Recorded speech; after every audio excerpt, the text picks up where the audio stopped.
You, John Fitzgerald Kennedy, do solemnly swear. I, John Fitzgerald Kennedy, do solemnly swear. That you will faithfully execute the office of President of the United States. That I will faithfully execute the office of President of the United States. And will, to the best of your ability. And will, to the best of my ability. Preserve, protect, and defend the Constitution of the United States. Preserve, protect, and defend the Constitution of the United States. So help you God. So help me God.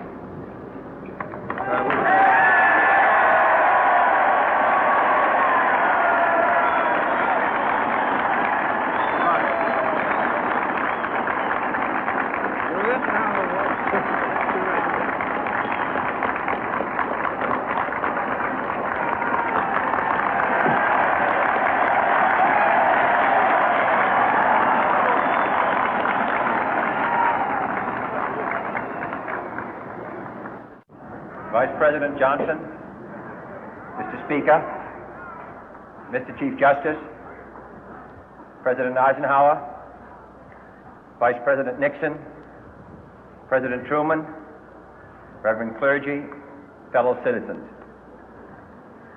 We observe today not a victory of party, but a celebration of freedom, symbolizing an end as well as a beginning, signifying renewal as well as change. For I have sworn before you and Almighty God the same solemn oath our forebears prescribed nearly a century and 3/4 ago. The world is very different now, for man holds in his mortal hands the power to abolish all forms of human poverty and all forms of human life. And yet the same revolutionary beliefs for which our forebears fought are still at issue around the globe. The belief that the rights of man come not from the generosity of the state, but from the hand of God. We dare not forget today that we are the heirs of that first revolution. Let the word go forth from this time and place to friend and foe alike that the torch has been passed to a new generation of Americans born in this century, tempered by war, disciplined by a hard and bitter peace, proud of our ancient heritage, and unwilling to witness or permit the slow undoing of those human rights to which this nation has always been committed and to which we are committed today at home and around the world.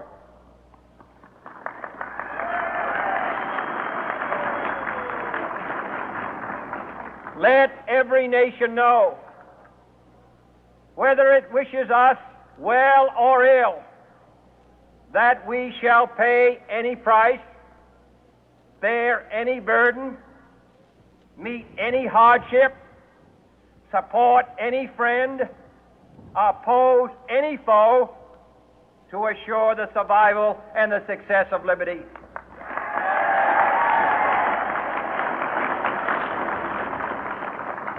This much we pledge and more. To those old allies whose cultural and spiritual origins we share, we pledge the loyalty of faithful friends.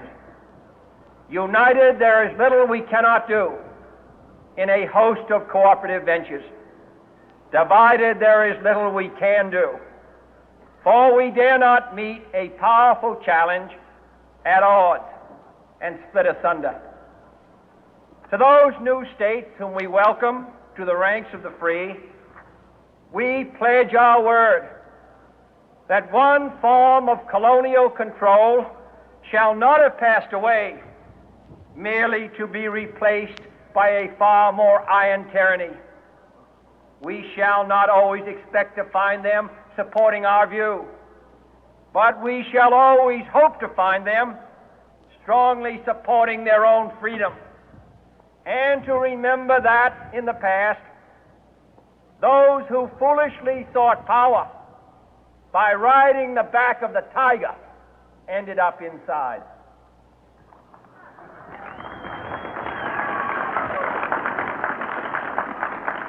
To those people in the huts and villages of half the globe struggling to break the bonds of mass misery, we pledge our best efforts to help them help themselves for whatever period is required, not because the communists may be doing it, not because we seek their votes, but because it is right.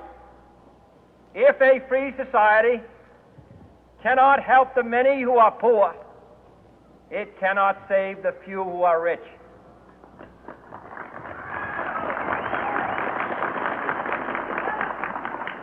To our sister republics south of our border, we offer a special pledge to convert our good words into good deeds, in a new alliance for progress, to assist free men and free governments in casting off the chains of poverty.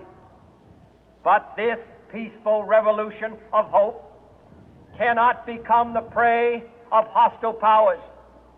Let all our neighbors know that we shall join with them to oppose aggression or subversion anywhere in the Americas. And let every other power know that this hemisphere intends to remain the master of its own house.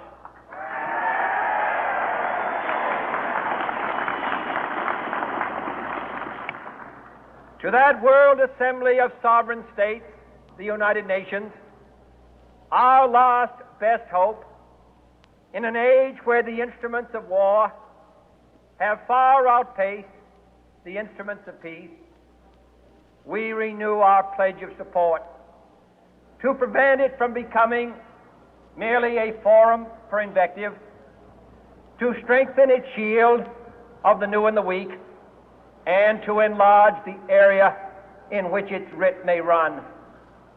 Finally, to those nations who would make themselves our adversary, we offer not a pledge, but a request that both sides begin anew the quest for peace.